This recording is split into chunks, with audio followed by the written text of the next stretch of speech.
Hello, everybody, and welcome back to our Insecure Season 4 recap, where we are talking about this time, episode 6, okay?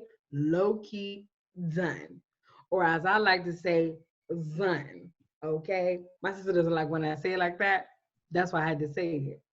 I think most people probably don't like it, but it's just that you and I have the kind of relationship where I can be honest with you about that, Mm-hmm, but no one mm-hmm, likes it. mm-hmm.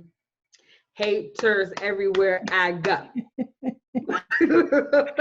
Oh, we are so So sweet. you guys know what we do in our recaps. First, we get into a nice review, and then we get into some deep questions. And you guys, I cannot wait for you guys to hear this review because this is maybe one of the first episodes where we're like really seeing one of the characters all by themselves for like a full episode without any of the other main characters. This is huge. So take it away, sis, and then we'll get into those questions. Definitely. And this episode, I got to tell you, um, this episode, in terms of key themes and Mhm. storytelling, it's really only a couple of storylines. Yeah. Mostly that is because Issa is tired. This is the morning after the block party, and we all can recall the block party was a complete success. And in fact, Issa looks online to kind of start to see what the buzz is, and it's all positive. People are sending her little notes like, "Oh, it was so great! It was so great! When can I find other events like this?" And so the buzz is positive. And Even Issa is asking fully, about other artists. they're asking about other artists. I mean, it was Mhm. truly like, Love it. what's next? You know. And she actually replies in social media, she said something like, I got y'all, stay tuned, more coming. So she is feeling good about the event, and as she should, and she has that experience that I think we all have after a big event has passed, a big meeting has passed, where you're like, all right, did a tornado come through my house? What happened? And so we see Issa, she wakes up, she checks social media, she's cleaning up her apartment, she's getting her life back in order.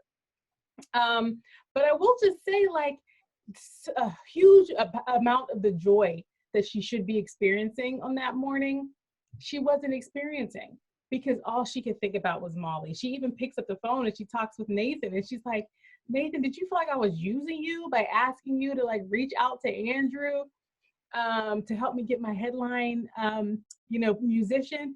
And he was like, no, you needed help and I was happy to help you. And she was like, I would do the same for you.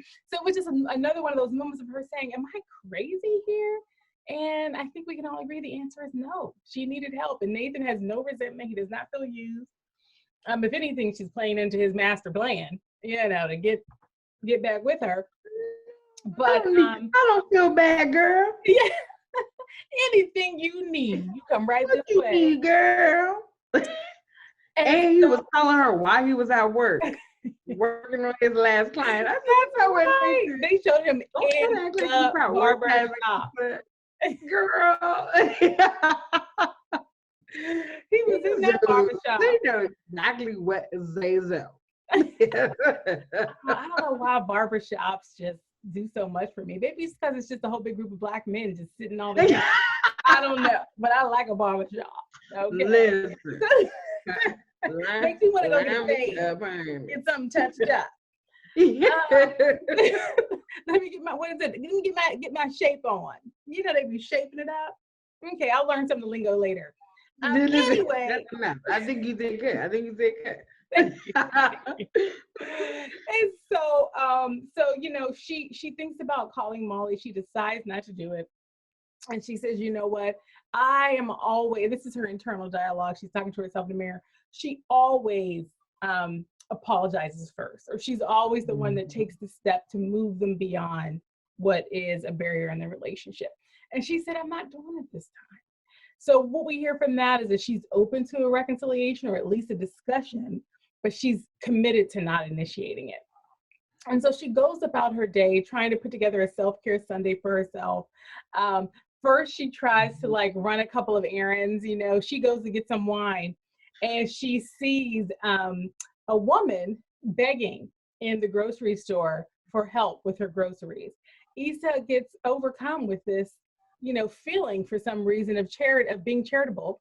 And she goes and tries to pay for the woman's groceries. Girl, that car got declined. So that didn't pan out. But she still has something in her that's like, oh, I'm going to be super charitable today. She's driving down the street. She sees a man, misses his bus. He's running after the bus. She pulls over, lets him get in the car. He was hilarious, by the way. That actor was he's just so good. He like chats her up, to death, so much. He was just such a funny character. But the truth is, all she did was drive him to his destination, where he was actually having reconnecting with his son. Because a young man opens the door and says, "Dad?" and so she facilitated this reunion, didn't even know she was doing it. And she ends up going to what'd you say, sis? He was the perfect old black man. Oh, he was just every old Deacon Smith that you've ever. Absolutely. He's Deacon Smith. He's Uncle Bob. He's like every black man on every stoop in America and in your family tree that you've ever met. So he was so good, and I just loved him so much. And I kind of blew by the woman in the grocery store, but she did her scene pretty well too. The woman in the grocery store that needed help, when the car got declined, she turns to Issa and says, "You know what? That's okay. The gift you've given me is perspective." She leaves. It just got sad. So rude. So anyway, but that was the stuff she had in her basket. Why was it over $100? Right. I couldn't understand. I said, "What did you get?" Yeah. What was that? That was more than eggs and bread and diapers. Yes, seriously. But you know what? In my mind, of course, as I'm always just trying to understand why the show does the things it does, I think they were just trying to show that just a couple of baby products is that much money. It was just like a couple of things she had in there for her, she was about to have a baby, obviously. And it was just a couple of things in her hand basket, and it was over $100. It was ridiculous. It's so sad. It's so sad. So that show is always #social commentary. Don't ever take anything lightly. Okay. And so then, Issa, done with her charitable ventures, she then resumes her self-care Sunday and goes to a paint and sip class where she runs into a group of girls that are actually, it's an engagement party, 3 friends. And one of them is Kyla Pratt. I mean, come on. For anyone born, any 80s baby, she's like our cousin. Okay? She's been a little girl in all of our stuff growing up. She grew up we grew up with Kyla Pratt. With her. And so I'm like, there she is getting engaged. That is so nice. So she's getting engaged. Kyla Pratt's character is getting engaged. She's got 2 girlfriends with her, and they're chatting. The conversation covers a couple topics. They talk about crafts, thing that women always talk about at engagement showers. But they also just talk about their friendships and the things they've overcome. They do bond with Issa. She shares her wine with them. They end up all together, the 3 members of the engagement party and Issa, all 4 of them go into a bar right down the street from the paint and sip once the class ends. And the end of those girls didn't skip out on the check. After a great meal together, they were having a great time. They actually did a dine and dash on Issa. And it was because they had a little checklist, a little before I get married checklist. And one of the things was like a dine and dash.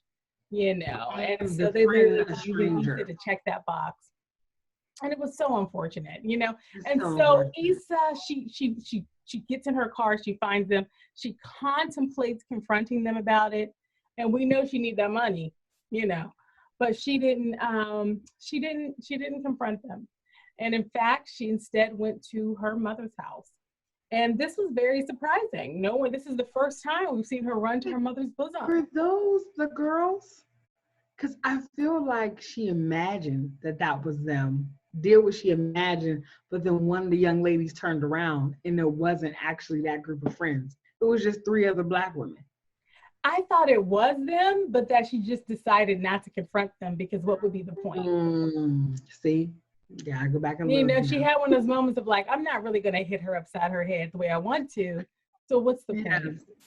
What's the point? What's the point? You know?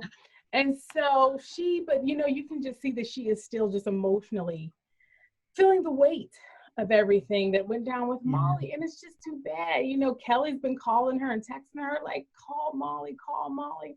And Issa's just hell bent on not being the one to break this ice. And so there she is, just kind of heartbroken. And she ends up going to go see her mother.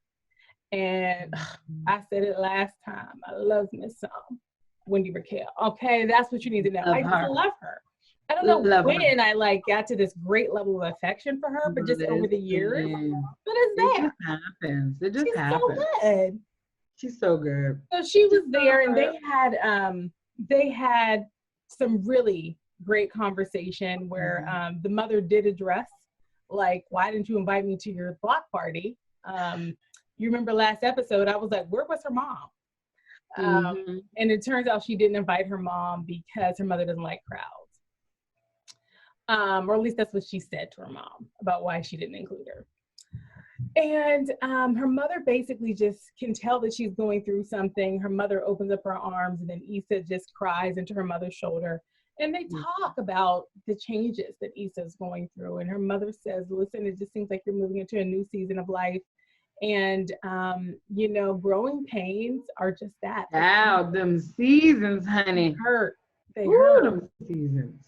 And so that is pretty much the episode. You know, there's a piece at the end that's really important, you know, where Issa, again, committed to not reaching out to Molly first.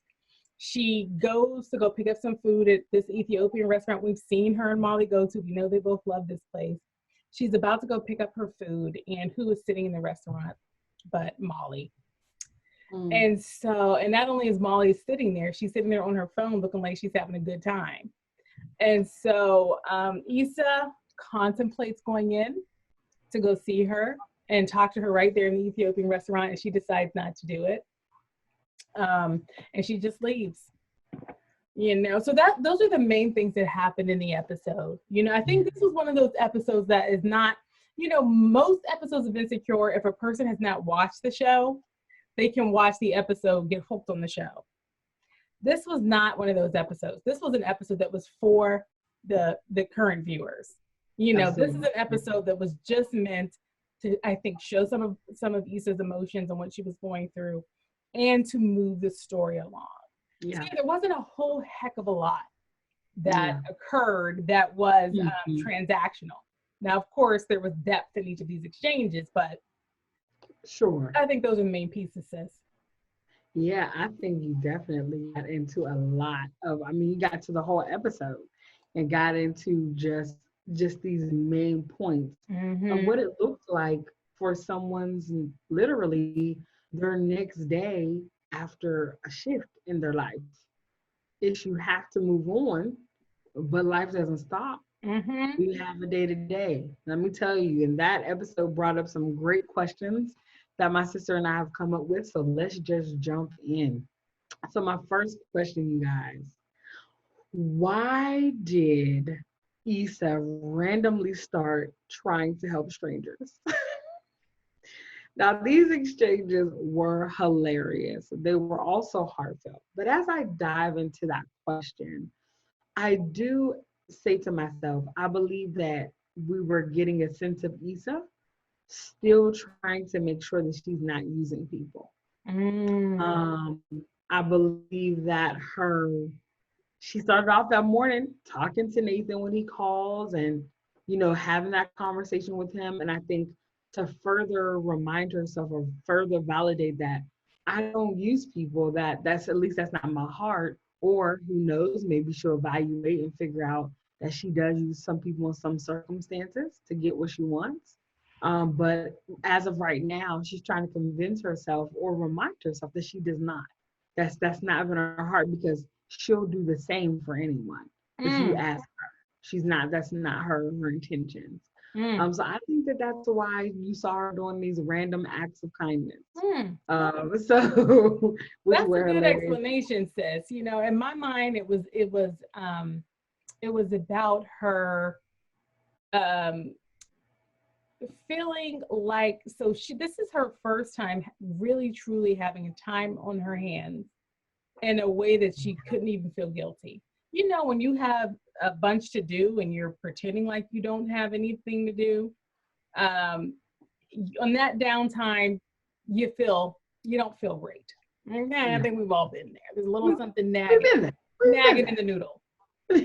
And I feel like this is Issa. Issa in her free time is a person that helps people. You know, this is why she was working in the nonprofit sector. She Yeah. is a person that helps people. And I feel like she is just trying to put good things out into the universe that it comes back That's to her. good. And so I just felt like it was her being herself. What would Issa do if she had free time? She'd help people. You know, we That's got a true. chance to see That's that. true. You I know, and love so that. I thought she was just doing like a pay it forward. You know, she was so grateful for how well her event went. She was just putting more good stuff out there. And just continuing to love on the community that she Yeah, loves. yeah. That's so good. I love that. I love that Mm-hmm. perspective, sis. Another question that I do have is what was the significance of Issa linking up with the engagement party with the beloved Kyla Pratt? I love her. I love her, love her.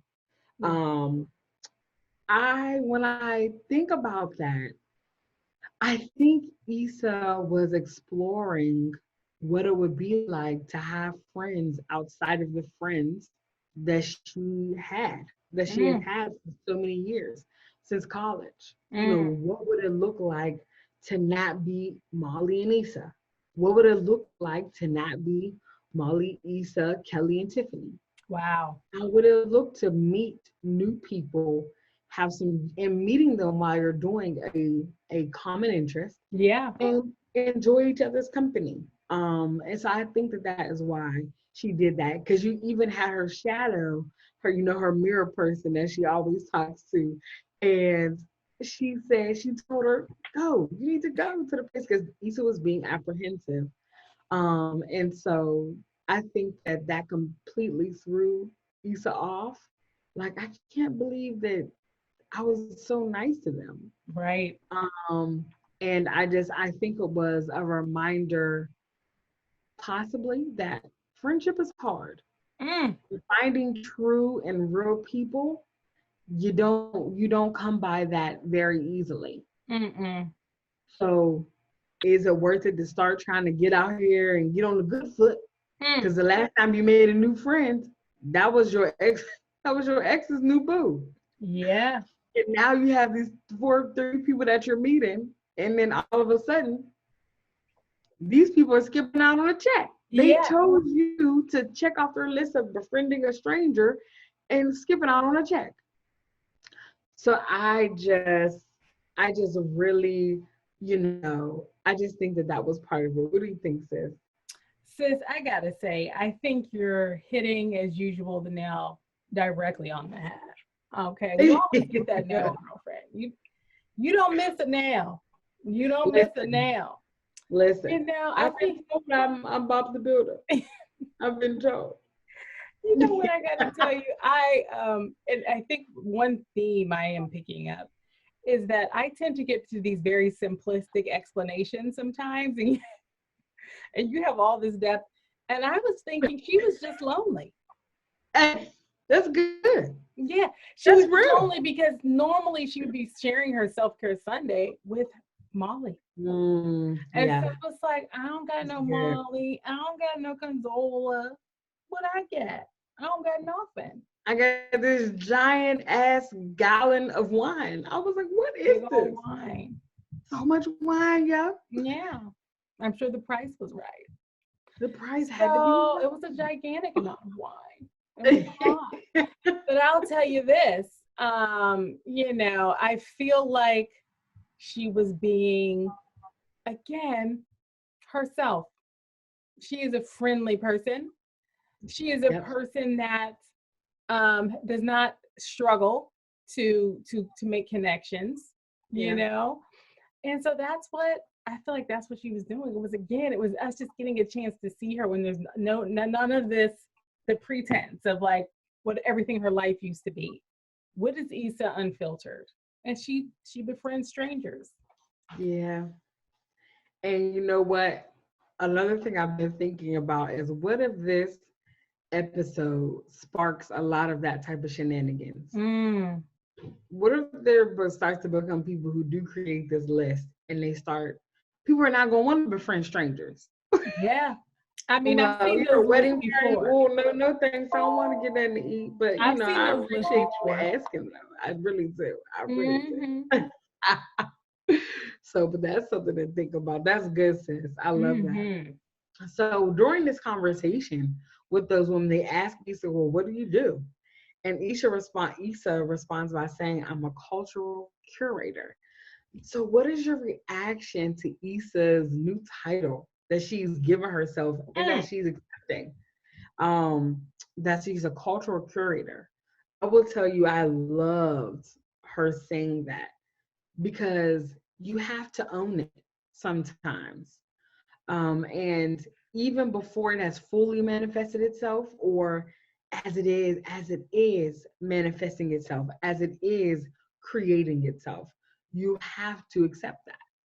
And so I just loved her saying that. It really just made me think of myself, how I'm like, you know what, Britt, you've been doing fashion for some time. Um, it's a big title to give yourself fashionista and stylist. But as I'm even learning and growing in it, it's something that I've already been doing and I have a passion for. Why not own it? Why not? So I appreciated her calling herself a cultural curator. Mm-hmm. And you know what? And it was really a stranger that would need to ask her that question for her to have to articulate it.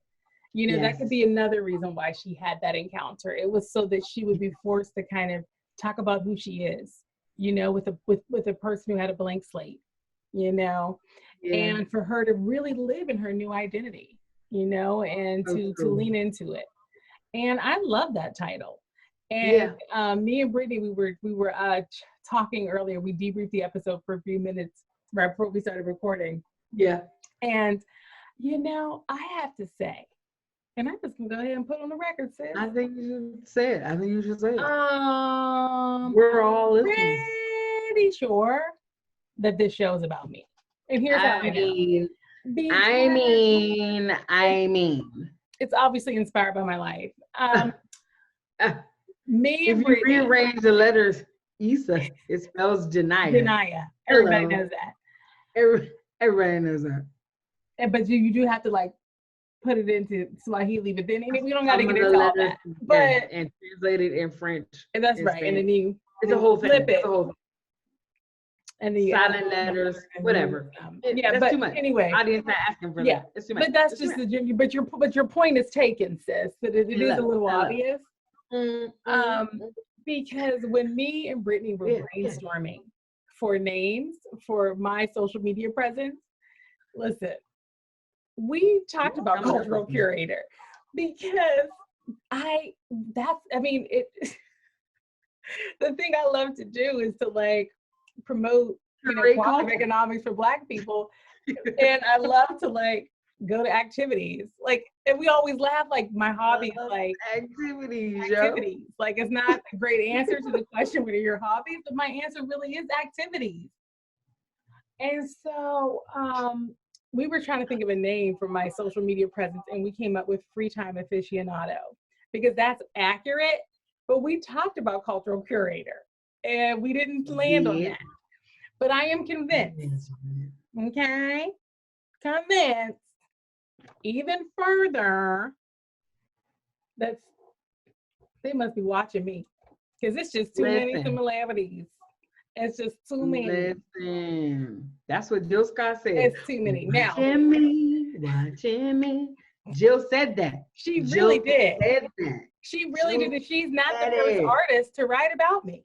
So if we if we set aside my obvious hateration response to your question, I will say I love the title cultural curator. I think it's accurate. Yeah. What I also like about it is that you haven't heard it before, and she's inventing something new. If she had just said event planner, it would have been too simplistic. She's doing much more than that. So much more. And so I love that. I love that she came up with something new and special. Because the other thing is, when you're talking with strangers, you can say anything because you're not invested in the conversation. You could just say, yeah, I'm a baseball player. They don't know. They don't care. Okay? No one's invested. So the fact that she, instead of taking an easy out kind of answer, really kind of thought, who am I right now? Yeah. And came up with that. I thought it was great. I also think that it was a great nod to show a reminder, really, to people who are your friends and the people who are around you. Root for them. Something that she was not getting from her friends and family, right? Yeah. She was receiving criticism and doubt at every turn, even though they were supporting. It was like, I'm gonna support you, but whatever. It was truly, what? Girl, are you serious? Oh, so you connected. Da, da, da, da. She was feeling good. She even to the point she said, wait a minute, don't gas me up, like don't hype me up right now. Like, but she needed that on this day which I think was crazy, because after they put her at this high, they also put her at a low, which is also something as well to be reminded of. Be careful of people who are just meeting you and how they're so impressed and ready to be best buds, but they don't know anything about you. And you don't know anything about them. You don't know anything about them. And I'm not saying you can't become fast friends with people. I am not saying that, because my sister and I both have stories where we become fast friends. I can tell you about one of her friends right now that she became a fast friend with. You don't need none of that information. Exactly. Because while we're both nice, she ain't on none of that information, but sometimes you do connect and you do click with people when they're being genuine. I actually have more than one friend like that. See, why she up here talking stuff. I know it. Yep. So, but I would just say, be careful. Yeah, you do. Hype your friends up, but also be careful when you're out there making new ones. Absolutely. Okay? Absolutely. So our next question that I do want to get into is, why do you think Issa chose her mom's house to go to, at the end of the day, to talk to? And I ask this question because we haven't. Who can I run to? Can I run to? I'm sorry, that song just came into my spirit. And I needed you to sing it, okay? When I need love is what they say. Who can I run to when I need love? Love. Yes. This helps you hit the note when you do this. Yes. And then you put this one here. You're so good. You're welcome. Thank you. So when she needed love, okay, she ran to her mama. The purest place that we can find love sometimes. Because while they might tell you about your life, they're always. And by might, they will. They will.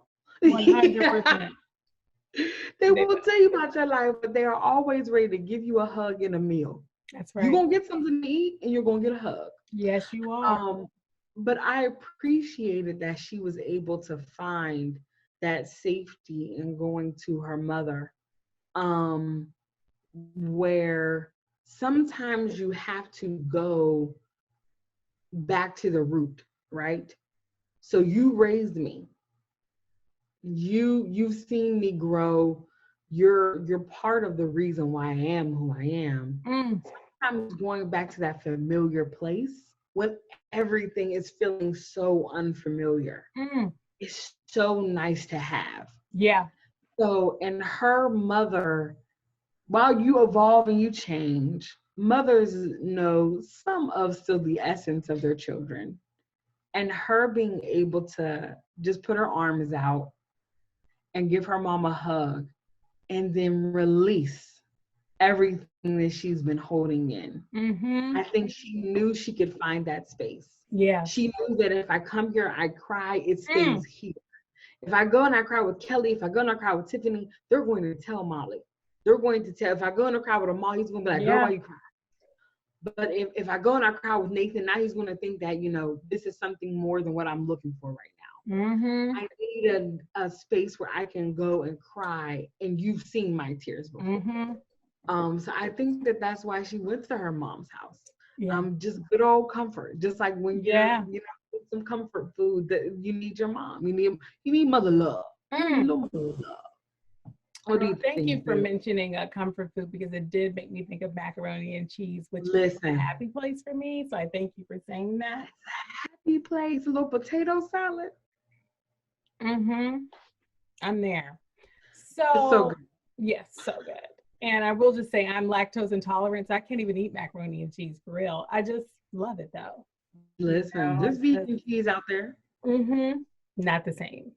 Okay. Not the same. I just want to put it out there that it's out there. It's out there. It is out there. It is out there. If you are like me and you came to lactose intolerance later in life, it's a sad state, because I already know what mac and cheese is supposed to taste like. Anyway, all I know is if Issa's character turns out to be lactose intolerant, we will know.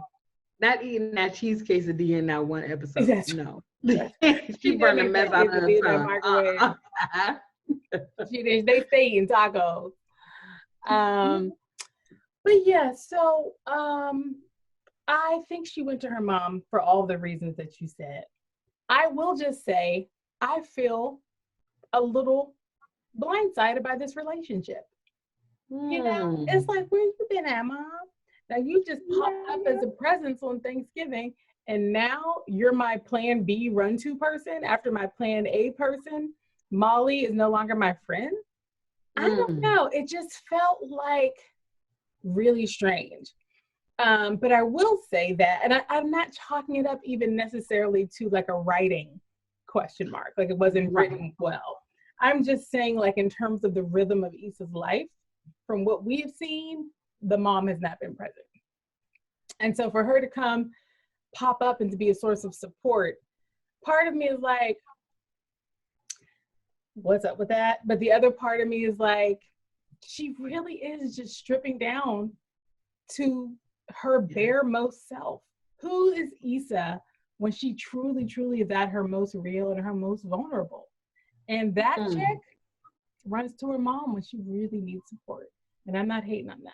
I'm not hating on it all, And to your point, it's like mac and cheese, girl. You said it. Listen, and to your point, sis, think about Amal.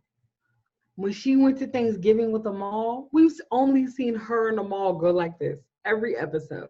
And it's funny, but when she got her most vulnerable about how she was feeling about Lawrence, she got her most vulnerable with Amal. Sure did. So maybe we're seeing that how sometimes friendships can consume you in a way that is not healthy.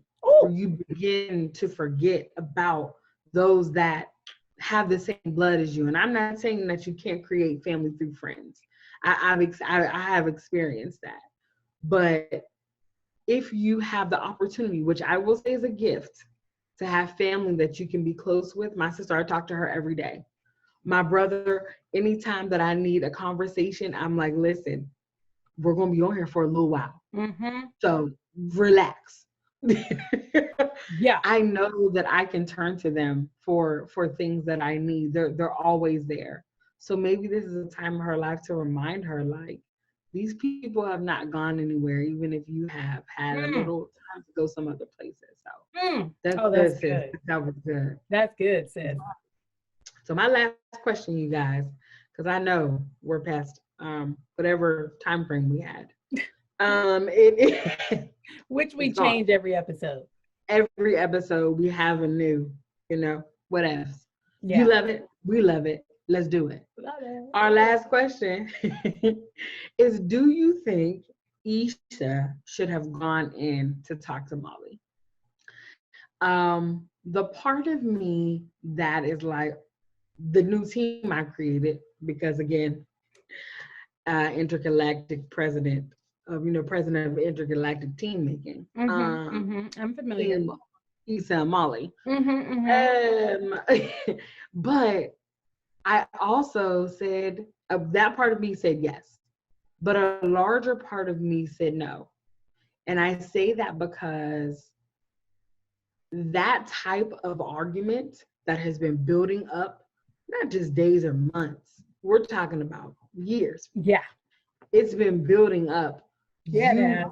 You don't process that in one day. Mm-mm.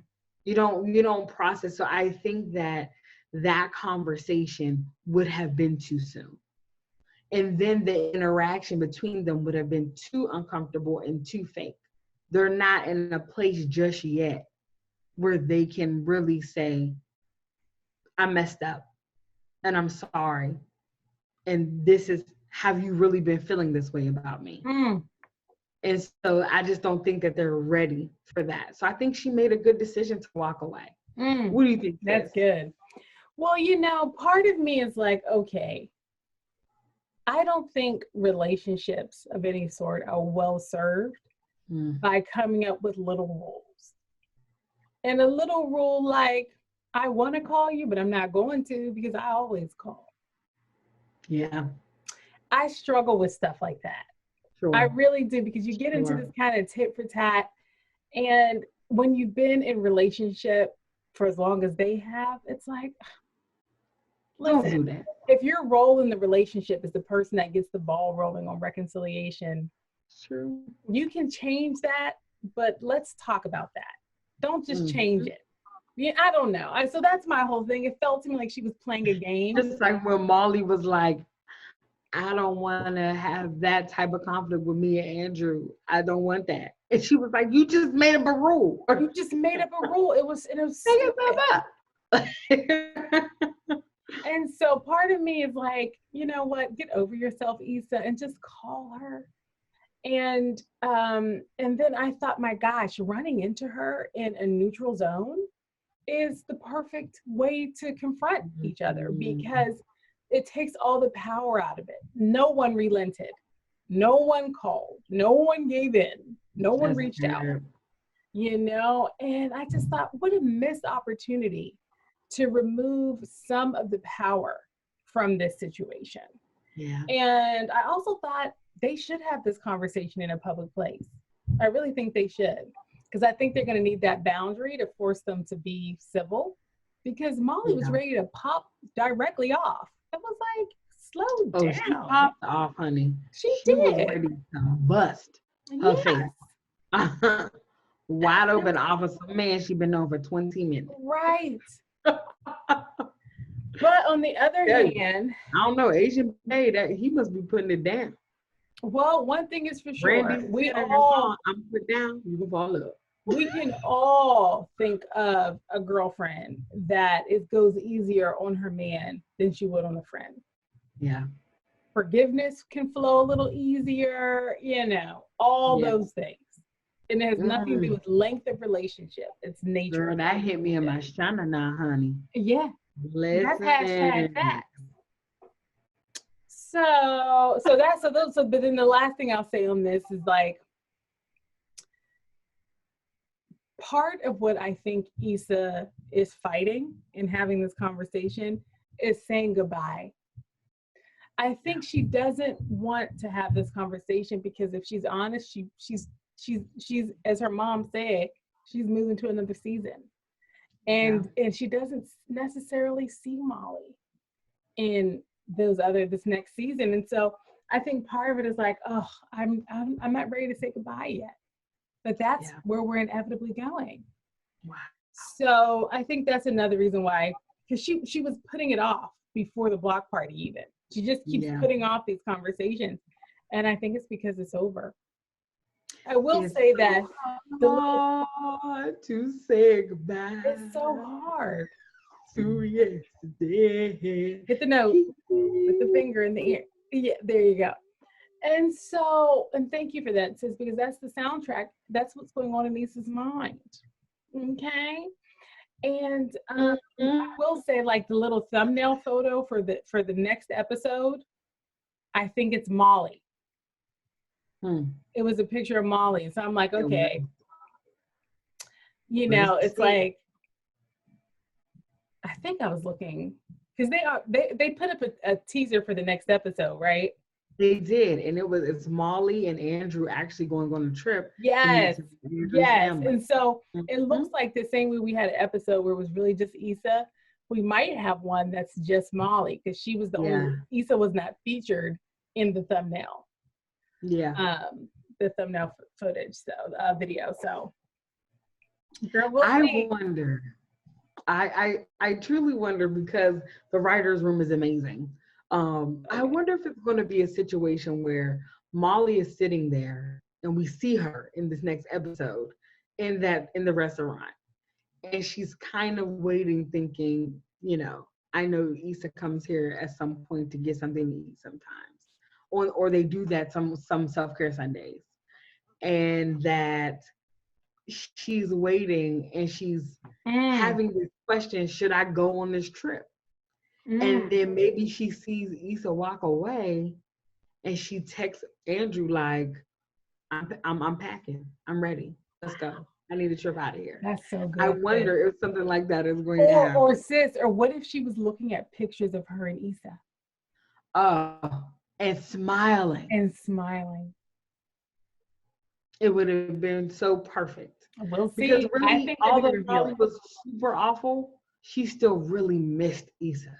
She missed her. I mean, and all of that was acting out. Yeah. It was all acting out. So, it was not a good acting out. Yeah, I mean, but it's all like, of it was acting out. It's like I'm in a season in my life where I need friends that act out their feelings in that way. Yeah. I right now have energy for that. Girl, let me tell you, honey. No, I think that's what Issa's getting to. She doesn't have the bandwidth anymore. She doesn't have it.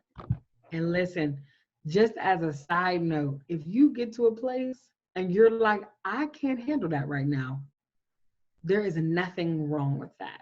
You're allowed to grow. I do think you need to say it. I think you need to say it or act on it. Don't run from it. Either say goodbye, or with your actions do it. Do it. But just do it. Just do it. So, but you know, like his mom said, it's gonna hurt. It's gonna hurt. With anything, it's like having a Band-Aid, and even when a Band-Aid, you rip it off, it's still some residue. Yeah. It's still gonna be there. It's a process. So you guys, listen, we thank you so much every time. You already know. For being in here with us, coming into the conversation. I cannot wait to hear your comments, respond below, get into this conversation with us, expand our minds, argue with us and say you don't agree. We want to hear it all. So as always, you can find my sis. Let them know where they can find you at. I am on Facebook and Instagram at The Only Genia Right. And Twitter now. Yeah. I mean, I support Twitter. Like I believe in it. I believe in it. I celebrate its existence. I don't really engage with it yet. Maybe by the time you watch this video, watcher, maybe I have a robust Twitter presence. Who knows? I don't right now. But almost. But Brittany's on all of them. I am. You can find me on it. Be Right You can find me at Be Right Breeze on Facebook, Twitter, Instagram, Snapchat, TikTok. I'm not on all those platforms every day. I'm mainly on Instagram every day, but everything else more sporadic. But you guys can find not that sporadic. Not that sporadic. Okay. So we do again. Thank you so much for being in here. You all have a great day or great afternoon or great evening. Bye, you guys. Bye.